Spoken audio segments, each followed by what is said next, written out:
बिस्मिल्लाहिर्रहमानिर्रहीम। अस्सलामु अलैकुम दोस्तों, उम्मीद है आप सब खैर से होंगे। शेर फरगाना पार्ट 12। बाबर और उसके साथियों का यह सफ़र कई माह तक जारी रहा। फिर एक दिन वो शिकस्ता हाल सिपाही हिंदुस्तान की हदूद में दाखिल हो गए। उस तवील सफ़र ने न सिर्फ मुगल शहंशाह को थका दिया था, बल्कि उसकी ज़ाहरी शक्लो सूरत भी बिगाड़ कर रख दी थी। कहाँ समरकंद, अंदीजान और फरगाना का सर्दो खुशगवार मौसम, और कहाँ हिंदुस्तान की गर्म और नागवार आबो हवा। फिर तवील दुश्वार गुजार सफ़र की बेशुमार सऊबतें, भूख प्यास, गर्दो गुबार, जंगलों और वीरानों में कायाम, धूप की तेजी, बारिश की सख्ती, अजनबी मौसम से पैदा होने वाली अजीब अजीब बीमारियां। गरज वो कौन सी आफत थी जो उस इनकलाब गुजीदा कारवां का मुकद्दर ना थी। अक्सर ऐसा होता कि बाबर रात के वक्त किसी दरख्त के नीचे गहरी नींद सोते सोते अचानक उठकर बैठ जाता और वहशत ज़दा अंदाज में इधर उधर देखने लगता। वो ख्वाब में अपनी बहन खानजादा बेगम और दूसरी मुगल शहजादियों की कर्बनाक चीखें सुनता और फिर उसकी आंख खुल जाती। उसके बाद मुगल शहंशाह को अपने दिल में दर्द की तेज लहरें उठती महसूस होती और तारीक जंगल एक मातम कदा बनकर रह जाता। बस हर तरफ एक ही शोर सुनाई देता, तुम लोग हमें इस हालत में छोड़कर कहाँ जा रहे हो। मुगल खवातीन की चीखें सोते जागते हर वक्त बाबर का ताक़ुब करती रहती। कभी कभी वो शिद्दत जज्बात से मगलूब हो जाता और अहमद जमाल को मुखातिब करके कहने लगता, वापिस लौट चलो और शेबानी खान से लड़कर अपनी जानें गंवा दो। मुझसे उस जफा पेशा इंसान का ये जिल्लत आमेज सलूक बर्दाश्त नहीं होता। अहले दुनिया क्या कहेंगे कि बाबर ने जिंदगी बचाने के लिए अपनी इज्जत माब खवातीन को शेबानी खान जैसे हैवान के पास रहन रख दिया। अहले दुनिया की तानाजनी के बारे में सोचकर अपना वक्त बर्बाद न कीजिए शहंशाह। अहमद जमाल बाबर के जलते हुए जख्मों पर तस्कीन आमेज कलिमात का मरहम रखने की कोशिश करता। दुनिया वालों का क्या है, अगर दुश्नाम तराजी के लिए उनके पास ये मौजू ना होता तो वो शहंशाह की शख्सियत को दागदार करने के लिए कोई और बहाना तराश लेते।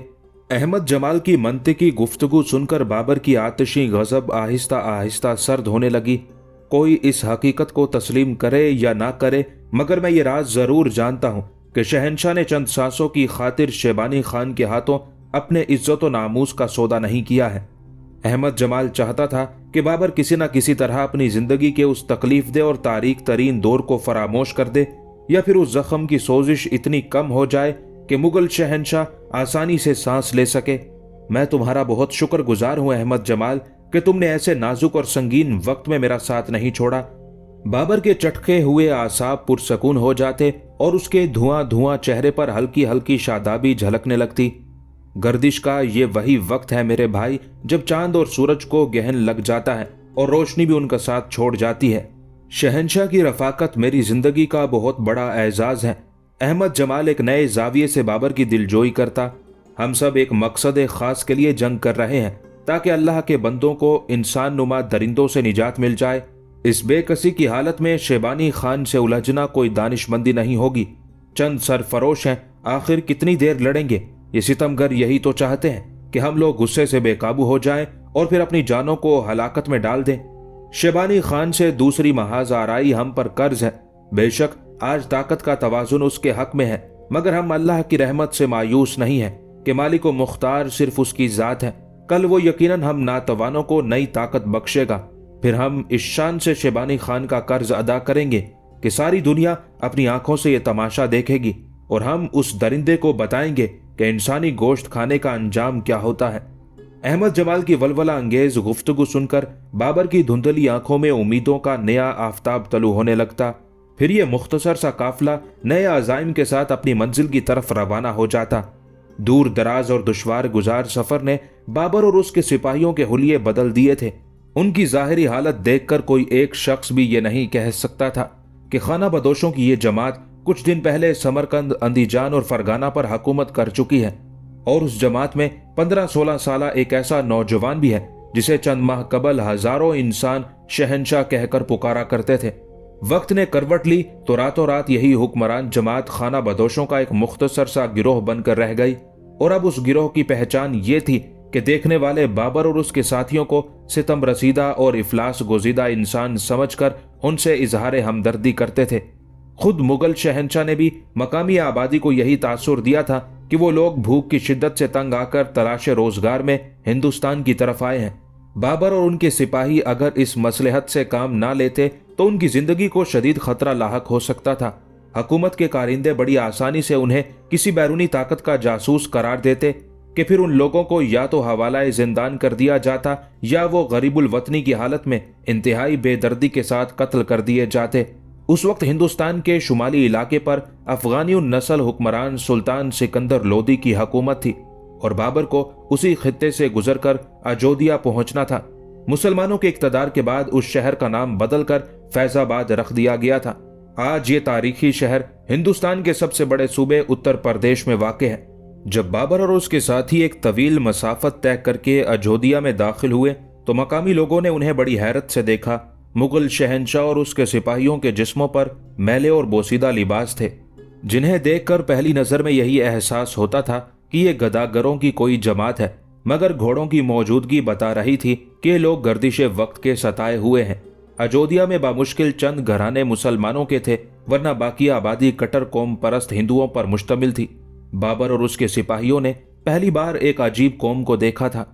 मुंडे हुए सर और उन पर बड़ी बड़ी चोटियां, सांवले चेहरे, माथों पर सुर्ख और जर्द रंग के मखसूस निशानात, धोती की शक्ल में मुख्तसर लिबास, ऊपर का जिस्म कपड़ों से बेनियाज, गर्दन और बाएं शाने के दरमियान पड़ी हुई एक डोरी, हिंदुओं की एक खास मजहबी अलामत जिसे जनियो कहा जाता है। ये लोग तो मुसलमान नजर नहीं आते।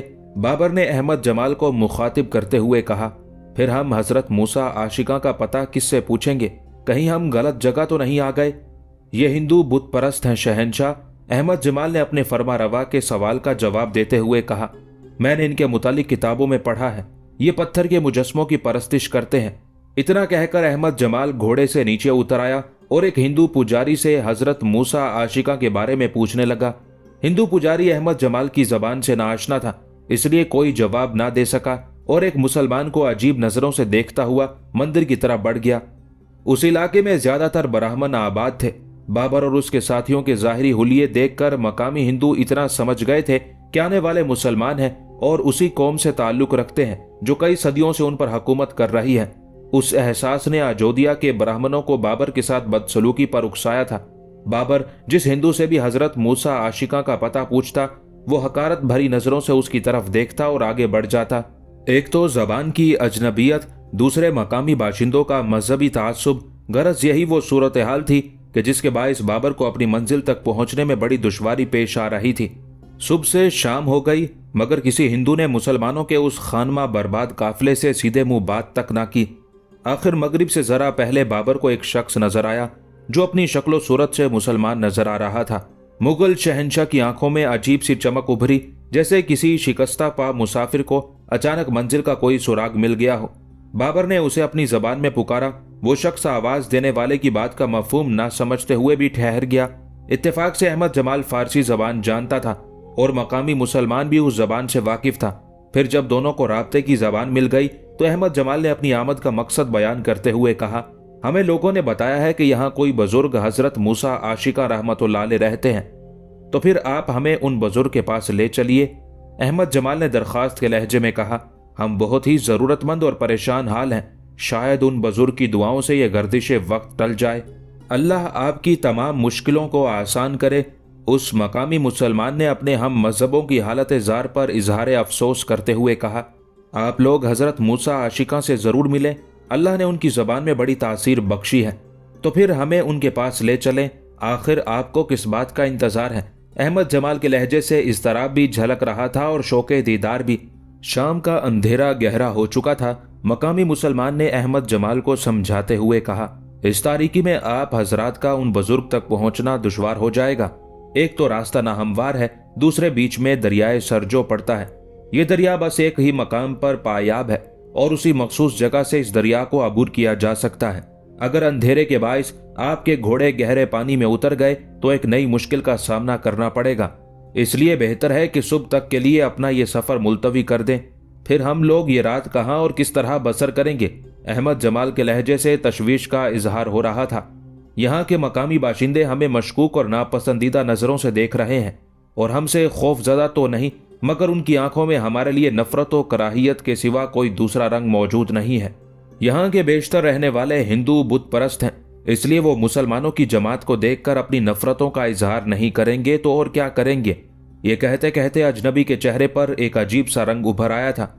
आप शब गुजारी के सिलसिले में जरा भी फिक्रमंद ना हो। सुल्तान सिकंदर लोदी के हुक्म से यहीं करीब ही एक तवीलो अरीज सराय तामीर की गई है।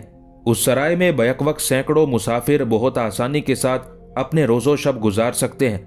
आप जब तक जी चाहे उस सराय में कयाम कर सकते हैं। सुल्तान एक निहायत हमदर्द और आदिल हुक्मरान है।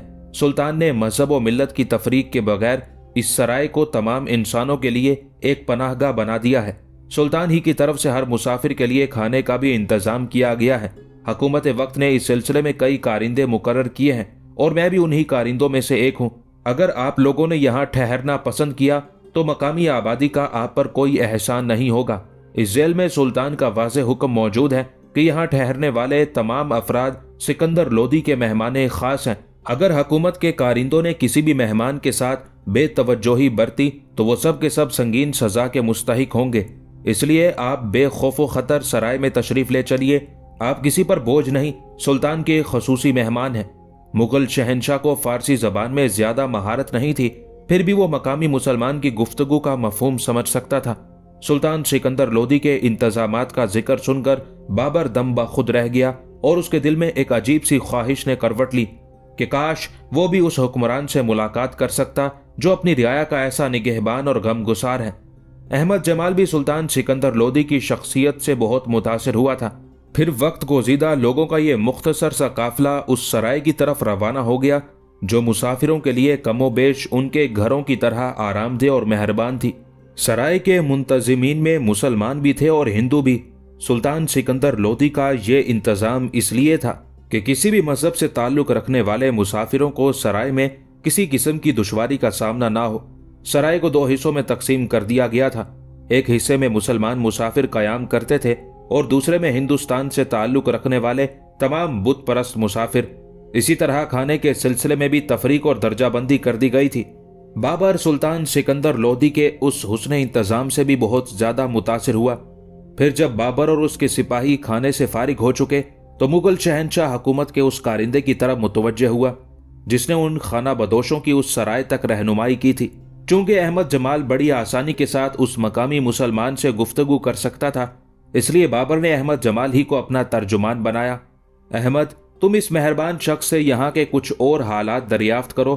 खाना बदोश हुक्मरान ने अहमद जमाल को मुखातिब करते हुए कहा, और हजरत मूसा आशिका के बारे में भी पूछो कि वो कौन है। मैं इस वक्त कुछ अजीब सी बेकरारी महसूस कर रहा हूँ। मेरे आसाब पर एक नामालूम सा खौफ तारी होता जा रहा है। आखिर उसकी क्या वजह है? अहमद जमाल ने अपने हुक्मरान की गुफ्तगू बगौर सुनी और फिर वो अपने मेजबान से मुखातिब हो गया।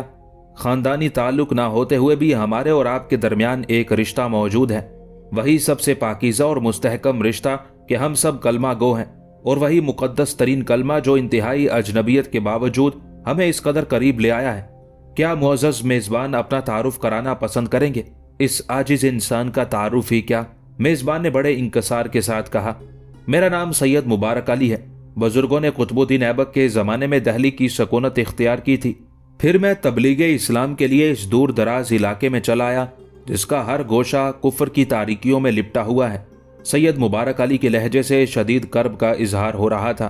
क्या आपके सिवा यहाँ और कोई मुस्लिम खानदान मौजूद नहीं? अहमद जमाल ने मेज़बान से सवाल किया।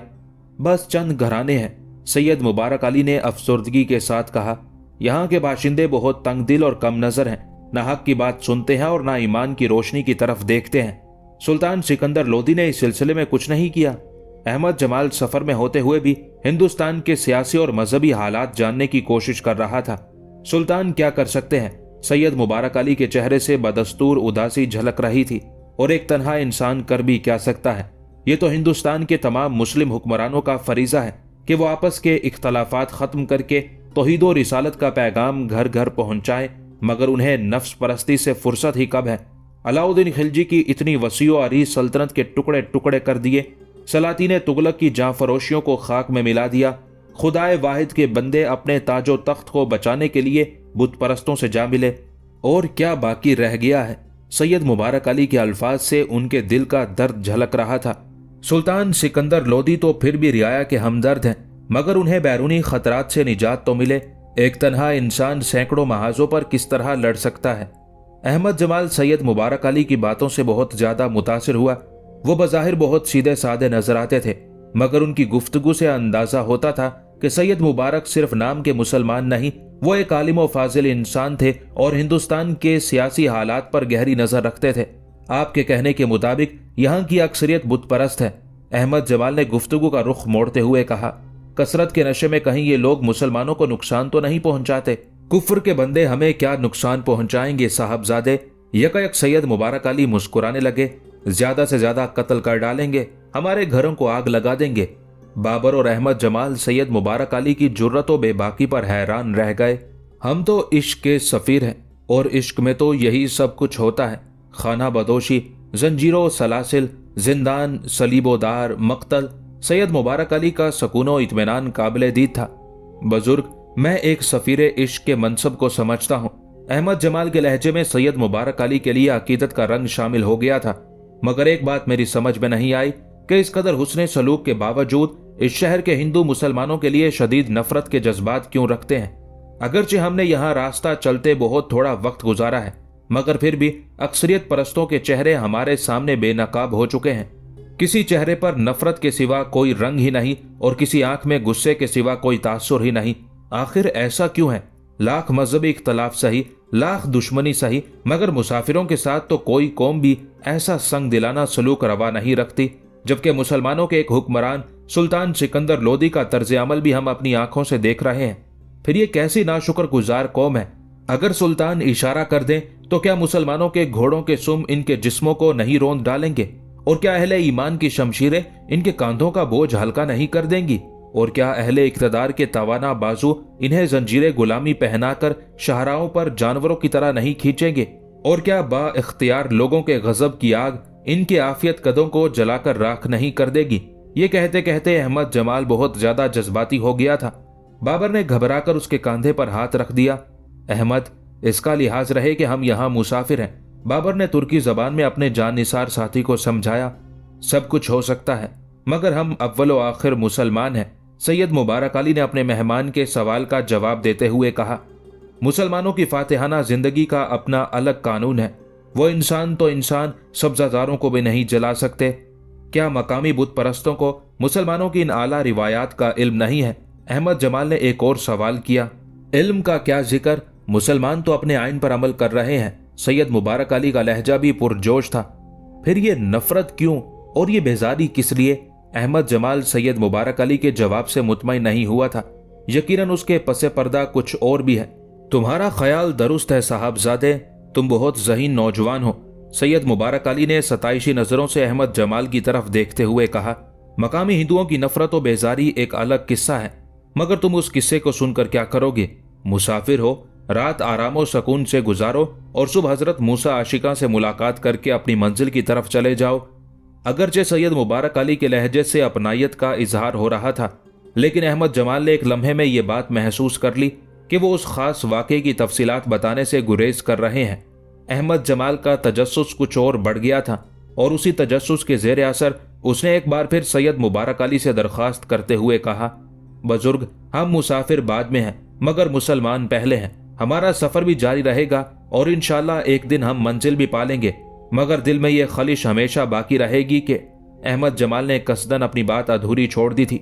सैयद मुबारक अली कुछ देर तक सर झुकाए बैठे रहे, फिर आहिस्ता आहिस्ता बोलने लगे। ये कोई ऐसा राज नहीं है कि जिसे फाश करते हुए किसी किस्म की झिझक महसूस हो। अगर आप लोग कुछ दिन यहाँ कयाम करेंगे तो खुद ही जान लेंगे कि इस बस्ती में ऐसा कौन सा वाकया पेश आया है जिसके बाइस मुसलमानों के खिलाफ मकामी हिंदुओं की नफरत में इजाफा हो गया है। मैं तो इसलिए दामन बचा रहा था कि आप हजरात सफर की हालत में हैं और गर्दिश वक्त का शिकार हैं। इस सूरत में मेरा पहला फर्ज यही है कि अपने दीनी भाइयों को जहनी उलझनों से बचाने की कोशिश करूं।